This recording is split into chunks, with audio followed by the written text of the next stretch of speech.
Good evening. Good evening. How you guys doing? This is Mike back once again with the Soberheadz podcast, one day at a time. Welcome you guys in tonight. Tonight we have a very special guest coming on tonight to share her experience, strength, and hope. I want to introduce you guys to Teddi. How you doing, Teddi? Hey, how's it going?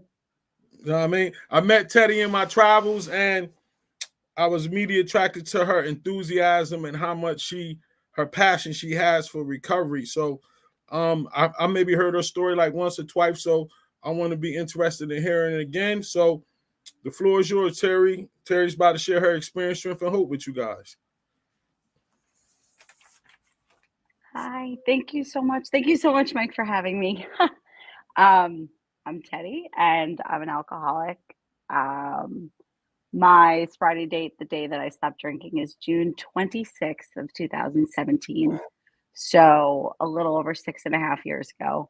Um, but my story is a little different. I found recovery. I guess I found meetings a while later. I found meetings September of 2021. So it took me about 4.5 years to find my way into a meeting. So I guess the biggest part of my story is that I came in and they called me dry, and I hated hearing that. I came into my first meeting and I was really, really excited that I had all this time. And I think I thought that I was going to come in and teach the meeting. So, so when I got really humbled at that first meeting, I just didn't go back to that one. So, the clubhouse, well, I had gone to the 9 a.m. So that's how I had found my way to the 7 a.m. was that I couldn't go back to the one where I had nearly tried to take charge of. So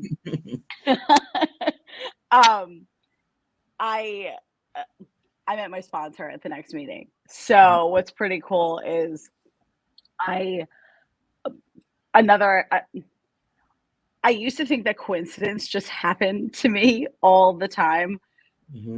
God and spirituality was a pretty foreign concept, not the most foreign, but just really didn't come from a religious standpoint. So I really believed in coincidence until I started doing step work with my sponsor, understanding that a power greater than myself has had its finger on my life, my entire life. And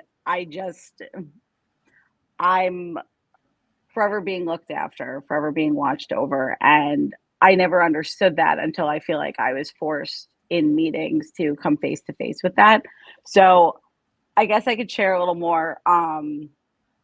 My First and foremost, I think I've been an alcoholic my entire life, and I wouldn't say from alcohol specifically, but I just have always been addicted to things in quantity and excess. Like, I remember meeting my sponsor for the first time, and I was like, I don't know if this makes sense to you, but I have major comfort in excess. I just love to know that there's always going to be enough. I'm almost like nervous to know that there's not going to be enough. I don't even want it that much, and I'll always get the extra large. Like I have to, and it's how I drank. Like it's how I drank was that I had to see the bottom. I always had to see the bottom of a bottle of wine, but I always had to see the bottom of a bag of chips too. So I go back to being 10 years old, and my parents sent me to therapy because I very black and white distorted like thinking, just like one end or the other end, never a middle. And it was very specific with food. And I remember the therapist at the time telling me that I should wear a scrunchie on my wrist, and anytime I felt that feeling, like that impulsive feeling, I should flick the rubber band. I was like 12 years old, and I wanted to know what was going to happen when I was flicking the rubber band all day. Like, I knew a long time ago that like my brain just didn't turn off. Like, it was just like very obsessed with things. So fast forward, and super fast forward, I was a pretty late bloomer. So I was a late drinker. I wasn't really like a high school drinker. I just almost like made up for lost time later. But I would just take you to, I would say, my second to last drunk, but it's my most notorious one, not the one that I'm proud of, but the one that I feel like I should have stopped drinking over and didn't. And something that I learned in the meetings is that apparently you really have to hit rock bottom in order to stop. And I was really mad at myself for not stopping after this one. But it was March of 2017. Okay, so March, 3 months before I stopped drinking. And long story short, I got in the car and I was driving and I drank a lot. And even worse, I didn't have any pants on. So, small addition to the story. But I drove all the way down the Garden State Parkway, 50 miles from my apartment in Galway, which is exit 48, all the way up to Wall, which is exit 98. I cannot drive past the Target and Wall without like the hair on the back of my neck standing up, because that's where I got pulled over by 3 policemen because I had just like plowed through a bunch of guardrail. Like, I just think something had to physically stop me from moving because I just kept going. Okay. So I had gotten pulled over, and outside my window are 3 policemen with their flashlights into my window. And if you're anything like me, like my first AA meeting, it was like a scene out of a movie. I was like, hey, I stood up. Hi, I'm Teddi, I'm an alcoholic. And I was told to sit down. Like, I imagined this out of a movie, that I was like, oh, policemen only come to the car with flashlights like that when you're doing something really bad. Like, all of a sudden I had realized I had done something really, really bad that had warranted this scene outside of my car. Because, to be quite honest with you, up until this very point, I'd never run into trouble like this before. But that's what happened when I drank, was that a different version of myself came out. And when I really say a different version, like, I'm really mean when I drink. I'm a screamer, I'm a hitter, I'm a thrower, and apparently I'm a driver. And when I say that, I mean, I heard somebody say this in a meeting once. It was almost a game to me to see that I could, as if like I could control something like that. So I tell you, I get pulled over. Now, I look at this again as coincidence, if you will, but I believe in my heart that these policemen must have been somebody's dad, somebody's father, because they were so empathetic and so incredibly compassionate towards me. They saw my situation, they saw my pantsless situation, and showed me a lot of grace that evening, that I had gotten away with like a cell phone ticket and like a mirror ticket. Like, I did not get a DUI that evening. I did not get my license taken away. And Mike, I tell you, that was the summer that I had just gotten my teaching license. And just a little backstory, it had taken me 12 years and 3 different colleges to finally just like get to where I needed to be. Like, it's taken me a really long time to get to where I am today. And I don't mean that in a way that it makes me unique from anybody else, but I mean, like, when you look back and you feel like you earned your stripes, like you earned what you had. It took me a really long time to wind up in the classroom that I'm in now. And when I tell you that I walk in every day, like, it's the dreamiest place in the world, I can't help but feel when I walk in every day, like, by no means that I've earned it, but that it aligned, that I am here and that I am now, and that I have this beautiful thing that I have, because I so once didn't, and I so almost didn't. And I say that it took me so long, so many different career directions. I went to school for speech pathology. I have my master's. Like, I went in so many different directions, but I could tell you right now that I was 8 years old telling my dad that I wanted to be a teacher. And I feel like at some point the world maybe, I allowed the world to steer me in a direction that wasn't what my heart wanted for a really long Mm-hmm. time. And I Mm-hmm. can tell you that, like, fast forward a million years, I'm doing the job that little girl me told you that I was going to be doing, like, Right. that I wanted Yeah. to. And I don't make a lot of money. And I say that, and I don't mean that in a poor me way. I mean, like, you can find my paycheck on the internet. I don't do my job because I get paid a lot of money, but I understand. I have students who I've taught 5 years ago who call and wish me a Merry Christmas, and I have Mm-hmm. kids who wanna FaceTime and tell me that they just got accepted to the high school that they wanted to go to, and I had them in 5th grade. Like, Mm-hmm. there are things that I feel like I've gotten to see in recovery that I could have only dreamed of, in ways that I feel like I feel fulfillment that I never once would have even been Mm-hmm. able to feel. So Mm-hmm. I go back to where I was when I could have and should have gotten a DUI. I was about to start this.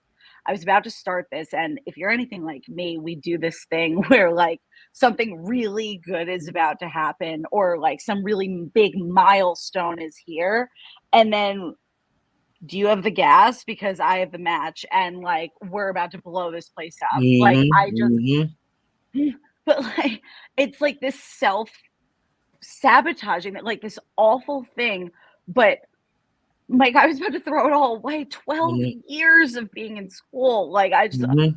okay. So, that night I got another chance. I got another chance. I go to the lawyer's office the next couple days with my mother, and the lawyer proceeds to tell me that, "I just want you to know and understand I don't deal with and I don't represent criminals." Excuse my language, I told him to fuck himself, and I walked out of that office. I was so resentful to this situation because I still, in my head, felt like I was above my own behavior. Mm-hmm. Like, I know that's really, really, really unfavorable, like, not good Mm-hmm. things that you're doing, but I'm also not her. Like, I'm gonna be this elementary school teacher. I'm, like, here. I just graduated. I know all these things. Like, I forever am trying to chase somebody who's not in the skin that I'm in. So Mm-hmm. I also couldn't bring myself to terms with the fact that I did, in fact, do something that was so terrible. And I was, in fact, somebody who may not be so worth representing. I put other people in danger, not even talking about myself. God forbid. God forbid I hurt anybody else because of my drinking. Mm-hmm. That's it, like, the idea makes me sick. Like, the idea makes me sick even to talk about. And, like, I used to treat it like, oh, I'm only driving up, like, driving to two streets, like, going not even a light, whatever it Mm-hmm. is. There is zero justification for somebody like me. I would say anybody, but I speak for myself. For somebody like me Mm-hmm. getting in the car, like, Mm-hmm. there's for drinking, let alone getting in the car. And Mm-hmm. it's this game I used to almost challenge myself with playing, as if I have any control over fate, or if I have Mm-hmm. any control over something so heavy. So that night I got a second chance. That day in the lawyer's office, I really wasn't willing to hear that I was getting a second chance, but I was starting to go in the direction. And then you could say something shiny came around, like Cinco de Mayo, and I had margaritas with friends, and my sobriety was done. And when I say was done, that was probably a 2-month stint of not drinking. Mm-hmm. But I would say between 20 and 26, I stopped drinking when I was 26. I would say I probably tried to stop several times throughout, I would Mm-hmm. say maybe 5, where I Mm-hmm. would have between 2 weeks or 2 months. And, like, I would stop because something pretty catastrophic would happen. Mm-hmm. Like, I would try to hit somebody, or I had my shoes off at the bar, or I took my shirt off in public. Like, Mm-hmm. I'm telling you, not the person that I live to be Mm-hmm. today, but almost like Jekyll and Hyde. Like, Mm-hmm. something that I needed to hear when I went to my first meeting, and something that my sponsor was the one who was just, like, so clearly able to bring this clarity to me. I remember saying to her, They asked me if I could have a good one, like, if I could just be good tonight, like, if I'm gonna have some wine, if I could be cool with the girls like my sister is, and I don't know how to tell them that I hope so. Like, I really hope that this Mhm. one turns out good, and I Mhm. remember my sponsor saying, "If you could understand that the only thing that you have control over is not doing it or not doing it." But once I drank, I actually have 0 control of Yep, what's yep, going to yep, happen, yep, whether it yep. be a happy night, whether it be a sad night, whether it be one where, like, Mhm. girls and I'm playing with your hair, or we're not girls and I'm ripping out your hair, like, I couldn't tell you. But Mm, my my root was always such a blackout and, an anger-induced blackout.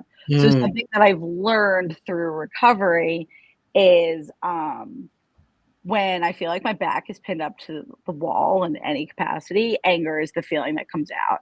And apparently, I'm really good at feeling angry because, like, drinking allowed me to not feel so many other important feelings, sadness or like grief or anything like that. Like, my gut feeling is anger.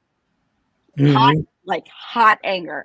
And I'm telling you, when I would drink, like, I was trying to punch the bartender, or I was trying to punch the bouncer, like, no awareness that I'm 5'2". I'm 6'7" when I'm drinking.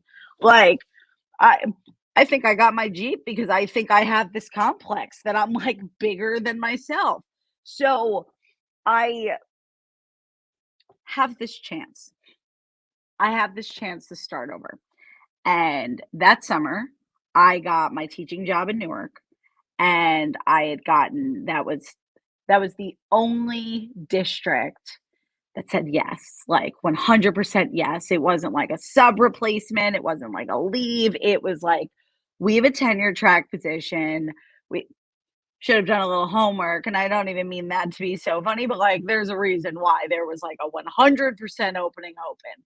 But I say this, I not only have a chance to, like, try and get my life together, but I have a chance at starting this career that I'm just like, I'm finally here.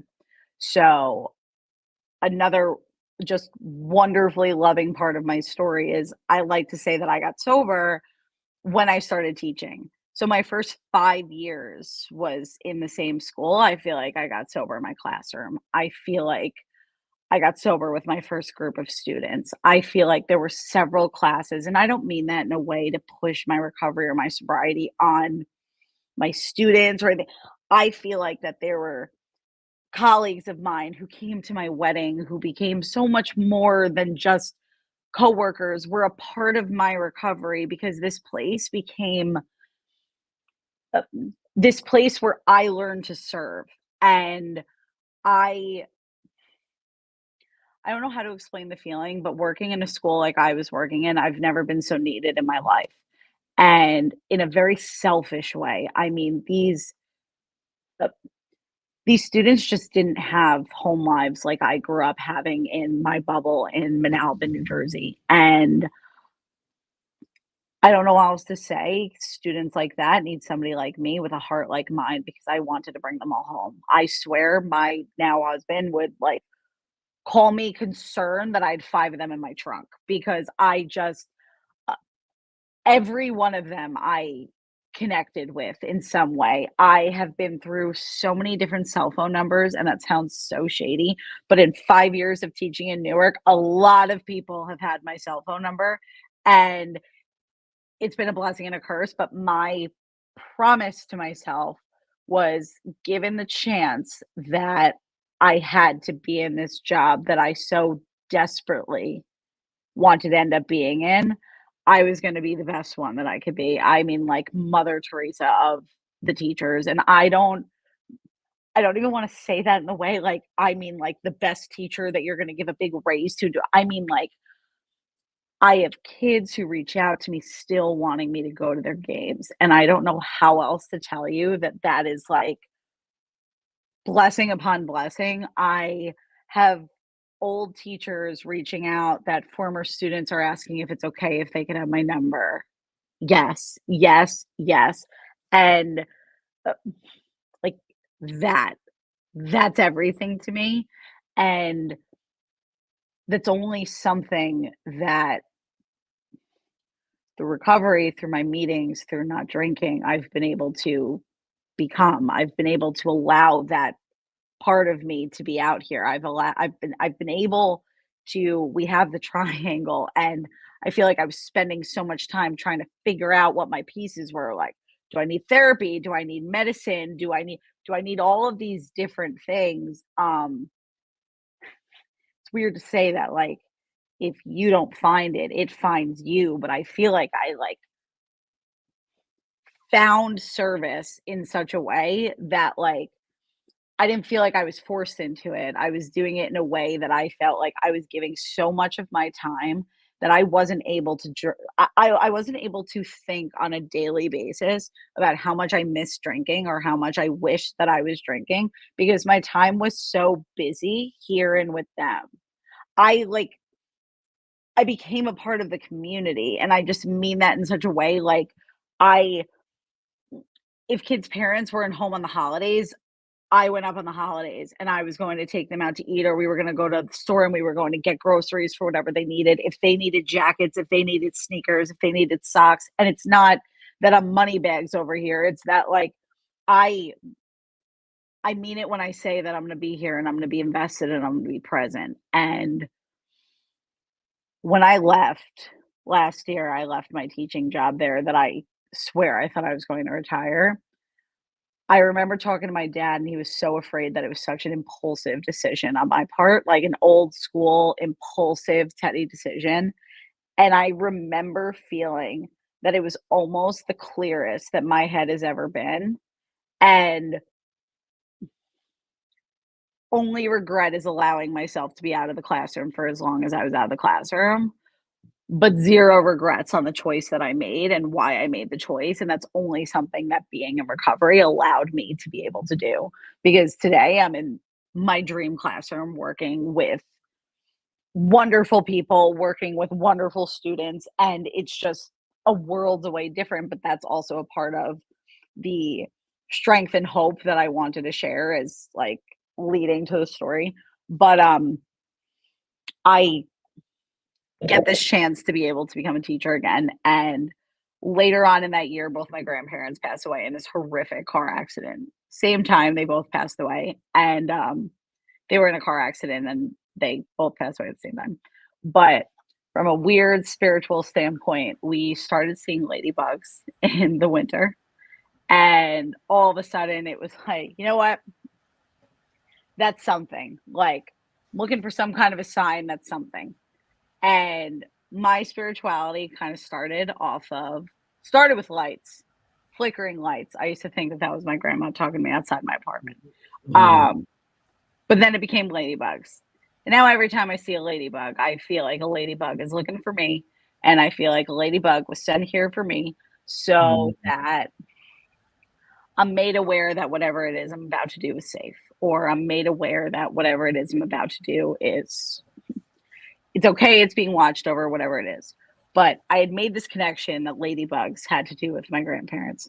So I go all the way back to when I say that I finally found meetings in 2021.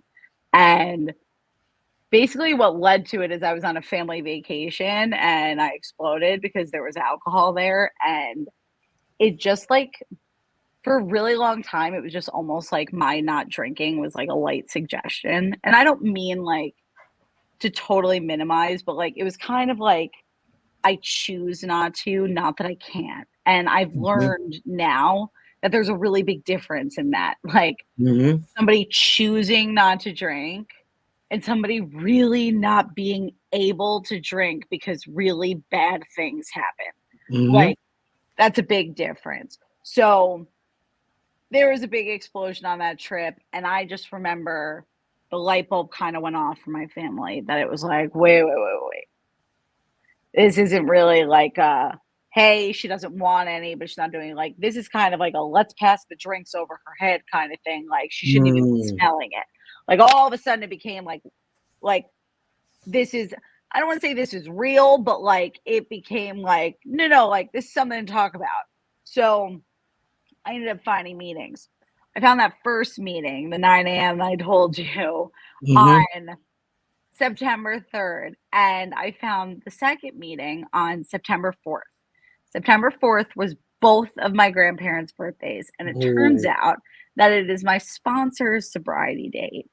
And I live my life in this little peace bubble today where I choose to believe that something so silly like that was lined up perfectly for me. I choose to believe that unbeknownst to her and unbeknownst to me, she was in there and she was waiting for me that day. And I was so nervously walking in, praying that somebody was going to be there for me with me. I don't even know what to tell you I was hoping for, but I imagine in some capacity it was her. And I remember it was the beginning of the meeting, so they were doing the anybody with 30 days, 60 days, anybody with an anniversary this month. And my girl raises her hand and she just like quietly whispered that she was going to be celebrating 12 years this month. 12 years? What? Mike, I think I would be doing cartwheels and I would be yelling through a megaphone if I had 12 years. Like, and you know my sponsor, you know my girl. Like, I'm telling you, I couldn't have been more attracted to like the calm.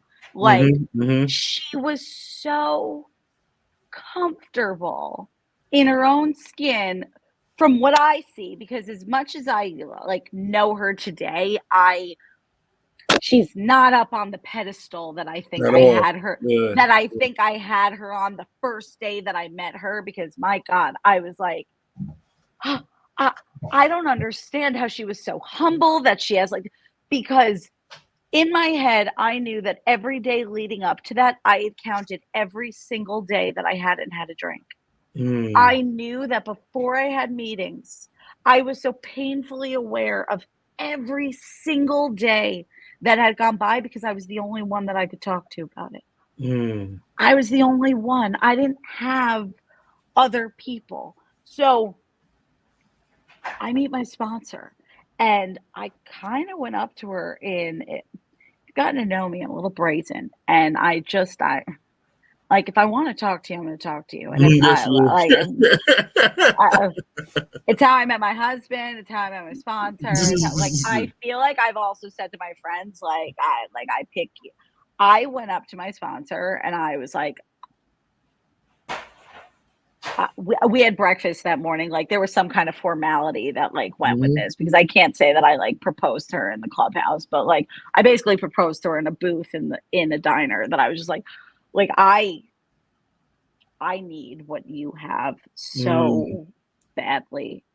And it's kind of funny. Girls are weird. And I'm going to say girls, it's weird. She's a grown woman. I guess I'm a grown woman, but I say girls are weird.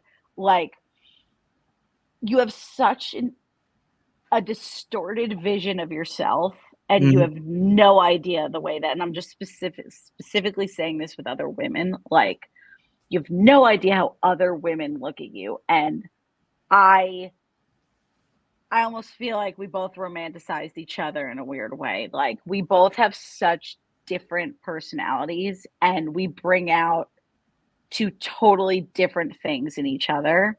I feel like her calm matches my chaos in like, I feel like we yin and we yang, but before I found meetings, I had no idea that I needed a friend. Before I had meetings, I had no idea how lonely I was in a place that I had nobody to just share fun joys with. We go flower picking and we go donut shopping and we have holiday parties where nobody's drinking because we all don't drink. Like, she was at my wedding and my bridal shower. Like, all of these things that I could just tell you, if it weren't for her, I don't think I would actually have friends there. I think I would just have the family members. I never had a I didn't have friends before her. Mm, Um, because I didn't know how to have friends, mm, because I didn't know how to open myself up to anybody, because I had no idea that, like, the world wasn't fucking me. Like, you know what I'm saying? Like, I mm, feel like I had my walls up. I feel like I couldn't be honest with anybody because I felt like I was just this monster who drove with her pants off, and like, dear God, are you gonna even want to hang out with her? Like, I almost felt like I had to show up to every new friendship, like mm, almost letting you know that I may be a terrible person one day. Hey, mm. by the way, I just want you to know what I'm capable of. Like, I think I was so afraid of myself, like, so afraid of the things that I saw happening that I couldn't control. Like, you ever feel like the things that happened that we stopped drinking over were the things that we so desperately tried to control? Mhm, I hated who I became when I was drinking, and mhm, I drank because I thought that I needed to be 6'7", and I thought that I needed to be prettier and funnier and smarter and all of these things because, God forbid, without it, I walk into the room being like myself. Like, wow. that's what I learned coming into Mhm, meetings, and that's what I learned working with my sponsor, that in 20 years of therapy, I feel like I never maybe I wasn't asked the right questions. I don't know what to maybe I was busy cartwheeling in there and lying to the therapist, I don't know, but mhm, I I'm so insecure, or I have such low self-esteem, or I'd like to say had, but I used to hide behind alcohol because I couldn't imagine what it would be like if you had to talk to me without it.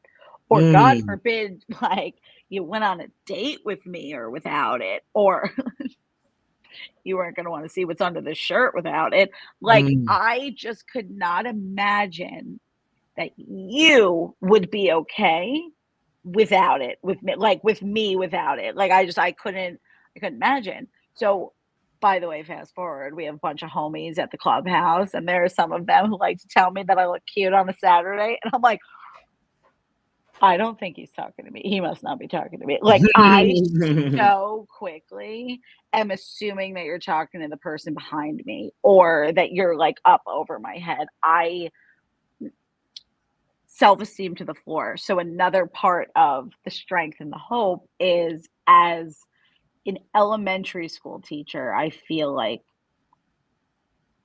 it's really important to me that the little girls that I teach know how important it is to be kind to themselves and know how important it is to speak kindly to themselves. mhm, And I was saying to one of my coworkers today, I'm really, really lucky, Mike, I would say, as in in the last few years I've been lucky, but this year in particular, I've just met these women that I get to work with, and like I told you, I never got to have girlfriends before, but I actually have mhm. these women who I find myself Wow. like who I find myself just wanting to check in on and say like, Mhm, "Hey, like, I haven't it's the weekend, I kinda miss you." Like, we're normally mhm, attached to the hip, but, I just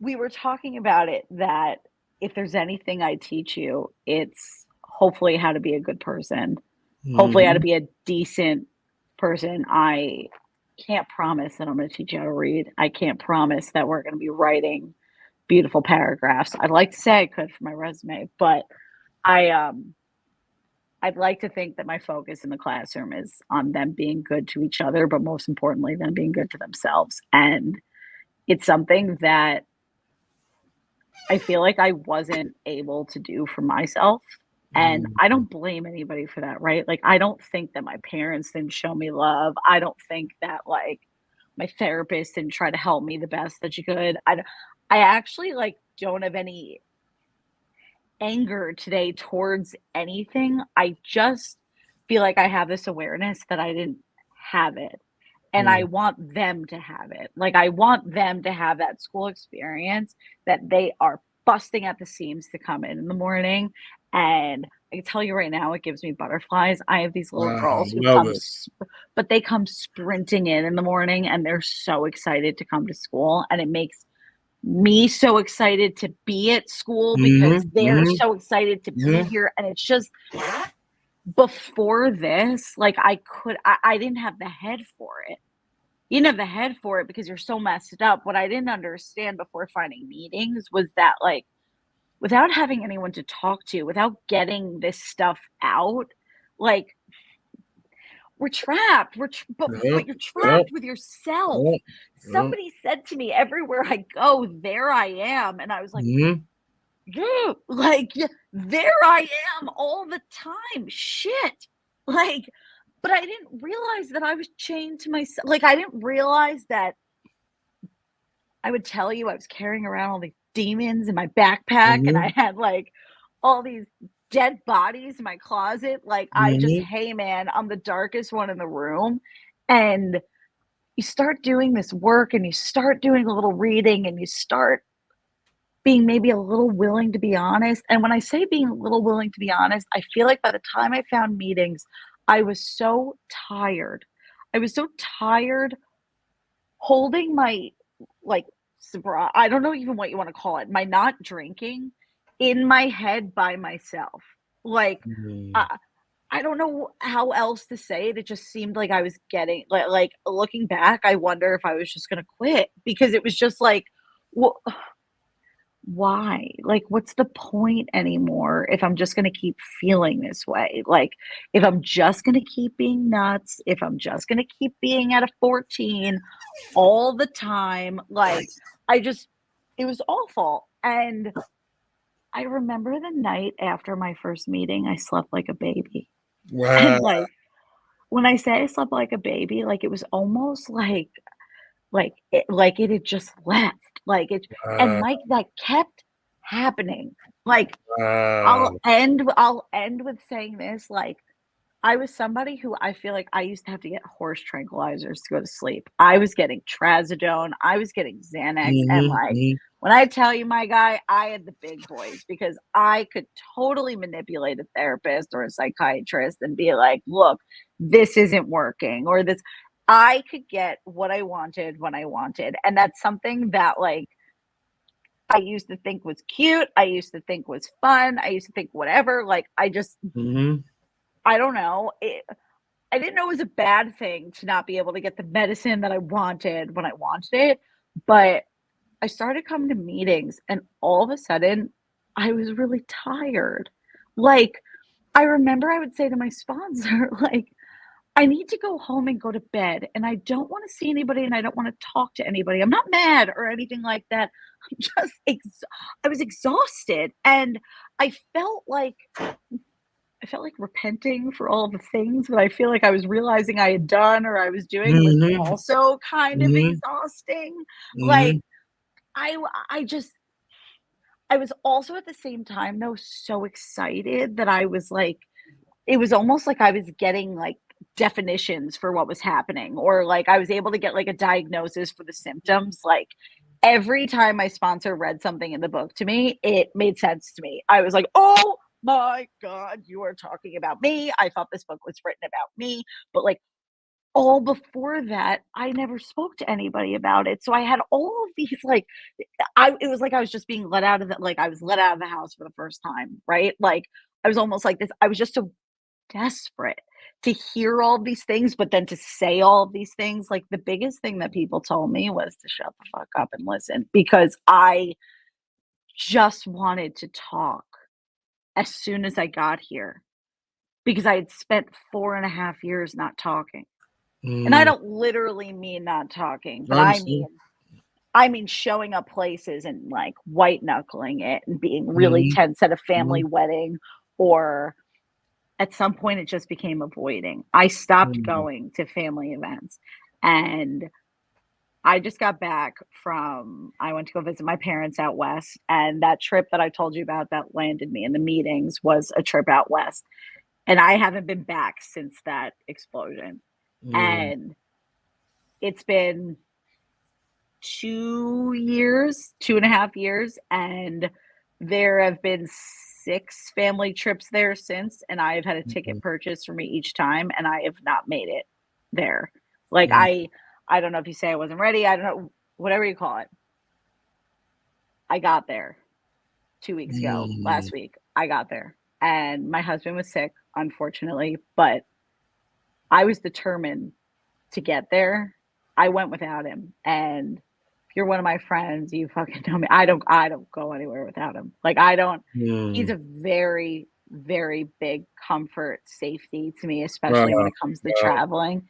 If I wish that I was more comfortable traveling, and like, I'm a very big homebody, so when it comes to leaving, he's a very big like fixture for me.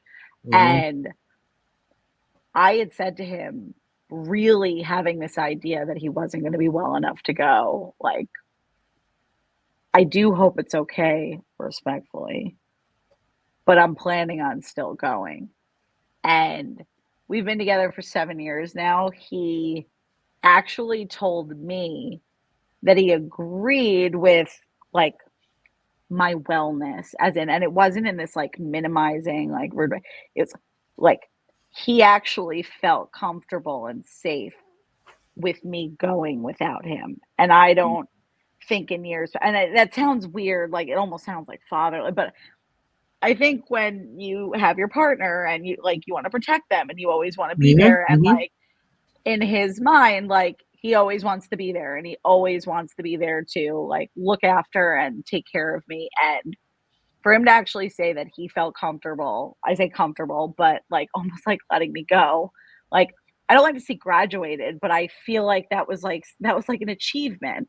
And I felt like each step I was getting through the airport, like I made it through security, so okay, I'm not backing the fuck out now. And like I'm sitting in my seat and I'm not backing out now. And I got there, and I hadn't been there in so long, and it was just like this feeling of achievement, but not the kind where it's like, give me a fucking medal, like the kind like, I've been doing all of this, and I say all of this, but I've been going to meetings at 7 a.m. and I've been working with my sponsor, and I've tried to sponsor other women, and I'm lucky I have this wonderful sponsee now, and I have some really good sober friends, men and women who I talk to regularly. Like, I have these really good relationships today, but I feel like I do all of the things so that I could go outside and play. Like, that I could go and play. And when I say go and play, I mean that I could go and be with my family, that I can go and that I can be a part of my new niece's life. And I found out recently, and you talk about like this mindset shift that happens with what we're doing. Like, I found out recently through some body issues and things going on with myself. I'm 32 years old. I'm not going to be able to have kids on my own. And it's something that when I had found out, like, gut reaction is to be really angry, right? Gut reaction is to just say like, oh my God, like, how could this possibly be? What? I'm so lucky, and I'm so incredibly grateful that I get to be a teacher who gets to work with kids all the time. And I do get to return them, but I actually get so many of them. And my sister just had this beautiful baby, and it's weird to say that there's this incredibly deep connection with my like me and my sister could have beef, we could brawl out, all of a sudden this baby's here, that girl does no wrong because she's the ticket to seeing my niece. Like, my sponsor said this to me, like step work and amends and working through all of your shit has a way of making all of the bad stuff just kind of because all I want is to be around. All I want is to know that when my niece is old enough to pick up the phone, she does pick up the phone and she wants me to come. I want it to be that my parents want to invite me on a trip, not because I want to be spoiled or taken, because they enjoy my presence today, because with the love in their heart, that like, and I know I said that I would end this, but that trip ended, Mike, with my dad saying that it was the best 2 days he's ever had with me. Wow. And we're laughing that I'm 32 years old, and my dad said to me that this was the best 2 days that he's ever had with me, and you better believe I went cartwheeling off that plane wanting to tell my sponsor, like, I got an A+ on the vacation. Mind you, I wreaked havoc in the airport. Like, and I say I wreaked havoc, but, like, I was bothering me on the seat in front of me, so I gave him hell. But my point is that I didn't fight with anybody who I loved. I didn't, like, I came and I showed up and I did that thing, and I'm here to tell you I'm still human. I still terrorize the village people every so often, and I still take it out in places where I shouldn't. But on a daily basis, I try really, really good to be aligned, really, really hard to be aligned and to be present. And every morning when I walk out of my apartment, I look up, whether I see the stars, whether I see clouds, whether I still see the moon, and I say good morning, and I say thank you so much. And I say thank you so much for allowing me another morning to wake up. And when I pull in at night, I look up at the same sky and I'm looking for either stars or the clouds or the moon. And I say thank you. And I say thank you for allowing me to make it back home. And thank you for walking me back home. And it's conversations like those that I've never had before. And conversations like those that my life's different, you know, like, it's all different. The way that I talk, the way that I think, the way that I move. I don't know. Thanks for letting me share, Mike. I love it. I love it. How do you handle those old people, places, and things that you used to be around when you were drinking? People are a tough one. I would also like, people caught me off guard because I had the idea that, like, places was pretty obvious. I would just stay away from, like, physically stay away from the old stomping grounds. But what started to catch me off guard was that people who I've met present day remind me of people past day. Wow. And I don't mean it in a way that, like, there's, like, a small thing. I mean, like, there are big, like, similarities that almost bring you back to a place. So I try really hard to figure out what the feeling is that I have. I call it the tingles. I say that it's just like my tingly feeling, and my tingly feeling isn't specifically that I want to drink. My tingly feeling is that I just so desperately want to escape feeling whatever it is that I'm feeling, like, in that second. And sometimes the escape is going on Amazon. Sometimes the escape is, like, going on Instacart and getting some baking ingredients. But I then started trying to take up new activities. Like, I color. My partner, my work wife, she got me markers for Christmas that, like, I color. I have learned that I need to get the tingles out. So, like I was telling you, though, with people, places, and things, like, the hair on the back of my neck is always going to go up when I pass by the Target in Wall. I mean, I think it always will. Something that my sponsor pushed, and I say push, she really doesn't force anything, but if you're going to go back to a people, place, or thing, it's done with intention. So my trip out west is a place. My trip out west is a very tingly place for me, or it was. And my job going on my redo trip was to try really hard to create new memories so that the place became a new place, if that makes sense. And, like, I try really hard to recreate positive memories in places that I could go.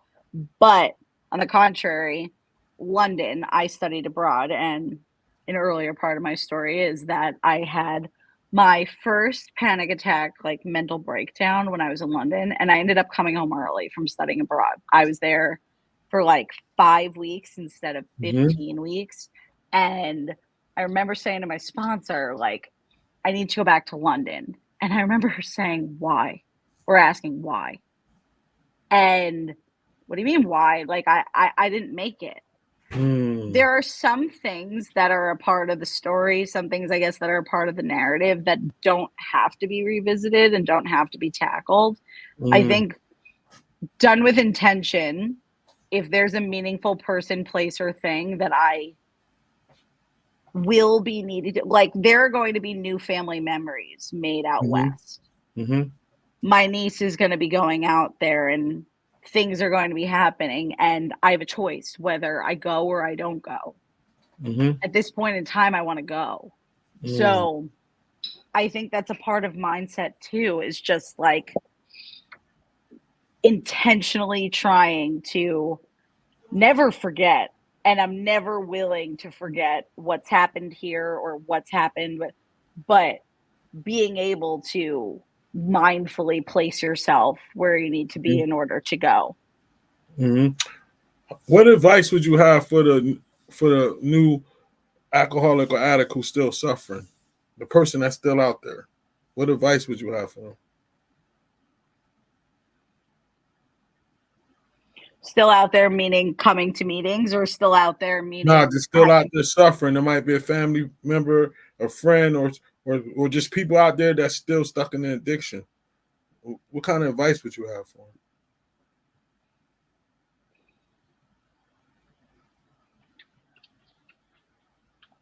I was going to say to pray, but I can't first say pray because I feel like it's a really heavy ask of somebody who's really lost within themselves.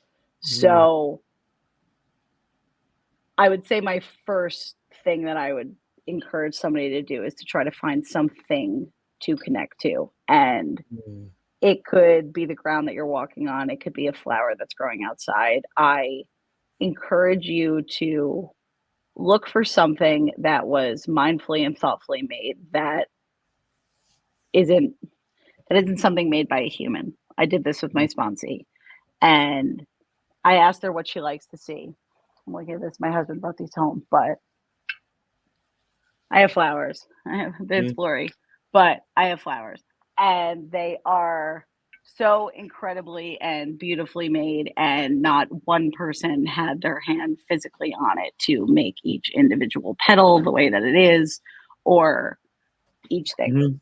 How could you not be amazed by that concept, that something was so thoughtfully and mindfully made, that you were so thoughtfully and mindfully made, or that your path was so thoughtfully and mindfully created for you? And it's really hard, at least for me, so first of all, I grew up Jewish. Jewish people don't get on their knees to pray, and Jewish people tend to not, I don't know, bend in such a submissive way. I found that, like, my prayer growing up was like, shit, something happened, let me pray for something, or like, I need help, like, not really understanding that the things that I was praying for were maybe people who need a prayer, places who need a prayer, other people, other things, people, those who are still sick and suffering. I never had a concept of stepping outside of myself. So again, the advice is to hopefully connect to something somewhat tangible that you can appreciate, that eventually allows you to step further and hopefully hear something, hopefully look at something a little differently. But that would definitely be my beginning. Final question. I know with myself, I had post-acute withdrawal syndrome, and it lasted between like 18 months to 2 years. Came with a lot of anxiety, mood changes, things of that nature. How long did it take you to feel comfortable being sober? And do you remember the moment when you said, all right, I could do this, I'm comfortable with this?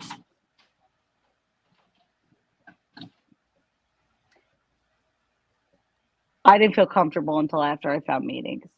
I could definitely say that. So for me, I will say the 4+ years was definitely not feeling comfortable in my own skin. And I felt like nobody accepted it as an answer. Like I would say, oh, I'm not drinking. Oh, I live here. That like the distance was never a reason to not drink, or no matter what, the reason that I wasn't drinking was not answer enough.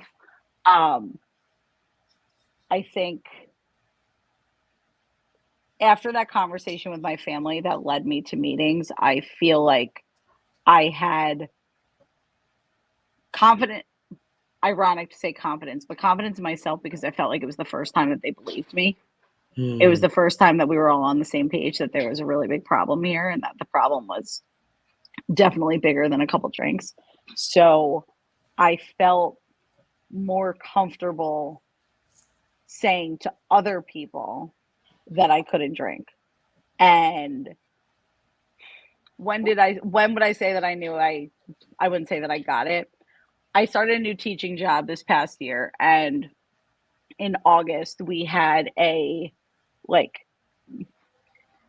beginning social happy hour kind of part. I don't know what you want to call it, but we went to a bowling alley, and I work with these lovely women, and we are all sitting around the bowling alley, and my husband's there, but my husband's the only one who knows. And there's this big bar at the bowling alley.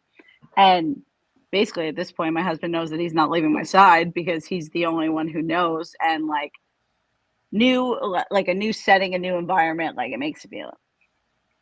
I remember the next day I met with the girls who are working on my team. There's a group of 7 of us. And I remember we had our first meeting like as the 3rd grade teachers. And we were supposed to go around and we were supposed to share something about ourselves. And I told all of them that I was in recovery. Wow. And I told them that I was in recovery because my sponsor encouraged me to, if I wanted to socialize and if I wanted to play outside with everybody else, somebody has to know. Not everybody.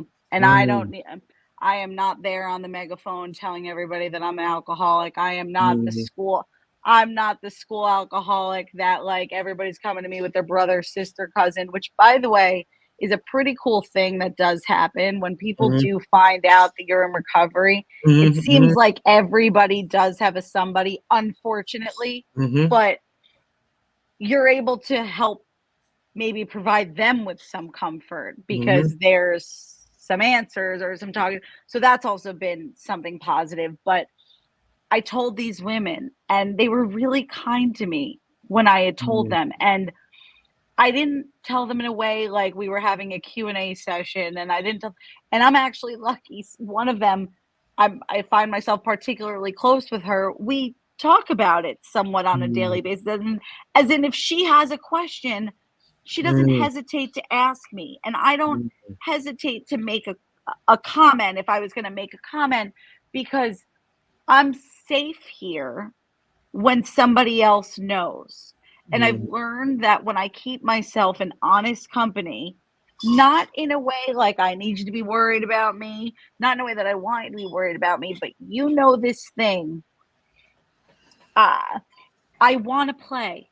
I want to be here. I want to be a part of it. I want to be a part of the team. I want to come out. But if this goes awry, I can't stay longer than an hour. In my old school, we used to do like they used to call it a fitness walk, but they used to do a bar crawl, and like I could stay for the appetizers. But as soon as you guys start going from door to door, I have to go. I have to go. And I think if you were saying that, by the way, about the question with the newcomer, I guess it's knowing your tingles, right? Like knowing what your triggers are. I hear people saying that they can. Like, I could sit at a bar. I'm sure I could sit at a bar 6.5 years later if I needed to. I promise you right now, it's not my first choice and it's not my third choice.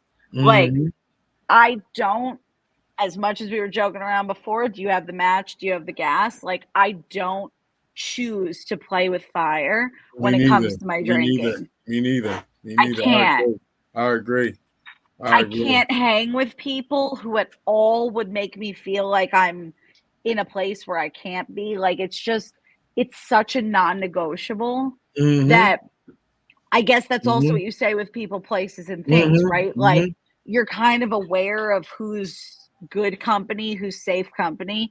Like, I said to this woman at work, like, "No, you're the person that they're telling me about. Like, you're the person that you're the person that they're telling me to find." Like, and I swear it all came from my sponsor showing me that maybe there's a woman out there who's not an asshole and who just like doesn't want to tear me down too. Like, that's just like a complex or like a Mhm. woman thing. Like, it's being able to be in a place where I'm surrounded by people who want me to do well, who want to do well, who are like everybody's in good company together, and essentially just trying to keep my head clean. I don't like, if I don't have a clean head, I have nothing. And I feel like when I'm not connected, I don't have a chance in having a clean head.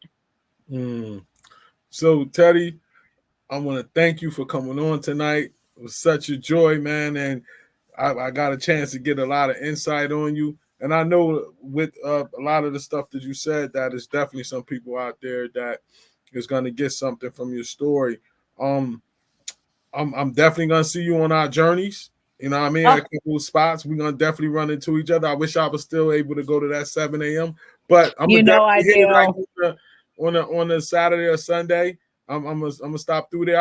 I come through there periodically on Saturday and Sunday because you know I work, whatever. But this was such a joy having you on here. Thank Once you we so get much off, for having me. I'm gonna send you a copy of the video and then I'll send you some of the highlights once I get it, man. You I want to got it. thank you again Thank for you coming on. so much, Mike. All right, no doubt. Talk to you later. Take care. All right.